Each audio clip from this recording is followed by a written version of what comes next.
வணக்கம். மரவள்ளி கிழங்கு மசாலா குழம்பு எப்படி வைக்கிறதுன்னு பார்க்கலாம். வள்ளிக்கிழங்கு, சின்ன வெங்காயம் 10, தோல் உரிச்சிட்டு குண்டு குண்டாக நறுக்கி எடுத்துக்கணும் சின்னதாக. சின்ன தக்காளி 2, பச்சை மிளகாய் 2, கருவேப்பிலை கொஞ்சம். இப்போ இதை சின்ன சின்னதாக கட் பண்ணிவிட்டு பட்டையெல்லாம் உரித்து எடுத்துக்கணும். காரத்துக்கு தேவையான அளவு மிளகாய்த்தூள் நான் ஒரு 1/4 கரண்டி சேர்க்குறேன். மல்லித்தூள் 3 கரண்டி அளவு. கிழங்கு நல்லா குழஞ்சிடுச்சுன்னா 3 கரண்டி அளவு சேர்த்துக்கலாம். கிழங்கு ரொம்ப குழையாமல் இருந்ததுன்னா 4 கரண்டி அளவு சேர்க்கலாம். மஞ்சள் தூள் 1/4 டீஸ்பூன், தேவையான அளவு உப்பு, தேவையான அளவு நல்லெண்ணெய், தாளிக்க பட்டை, சோம்பு, இலை, மசாலா சாமான்லாம் எடுத்திருக்கேன். பூண்டு பல் 4, வெறும் பூண்டு மட்டும் அரைச்சி சேர்த்தா போதும். தேங்காய் சேர்த்து வைக்கிறனால தேங்காய் சேர்த்து அரைச்சிக்கலாம். உங்களுக்கு குருமா மாதிரி வேணும்னா தேங்காயும் சோம்பு சேர்த்து அரைச்சி சேர்க்கணும். நான் வெறும் பூண்டு மட்டும் சேர்க்குறேன், இதுக்கே நல்லாயிருக்கும். இந்த மாதிரி சின்ன சின்னதாக கட் பண்ணிவிட்டு பட்டையை எடுத்துக்கணும். நல்லா அலசி எடுத்துகிட்டு மஞ்சள் தூள் சேர்த்து வேக வைக்கிறேன். உப்பு வேணாலும் சேர்த்து வேக வச்சுக்கலாம். குழம்புலேயே சேர்க்குறதுனால சேர்க்கலாம்.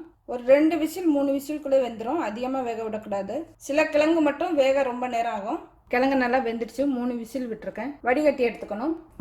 தேவையான அளவு நல்லெண்ணெய், பட்டை, சோம்பு, பச்சை மிளகாய், வெங்காயம் நல்லா வதங்கணும். கருவேப்பிலை, தக்காளி நல்லா வதங்கிடுச்சு. மிளகாய் மல்லி சேர்த்து வதக்கலாம். மிளகாய்த்தூள், மல்லித்தூள்.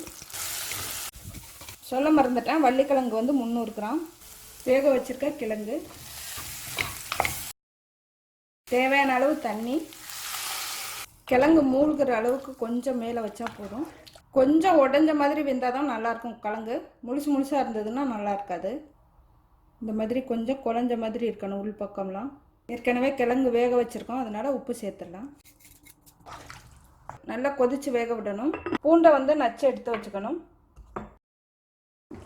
குழம்பு நல்லா கொதித்து கொஞ்சம் வற்றி இருக்குது.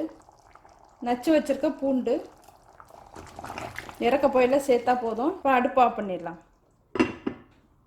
மல்லித்தழை இருந்தால் மல்லித்தழை தூவிக்கலாம்.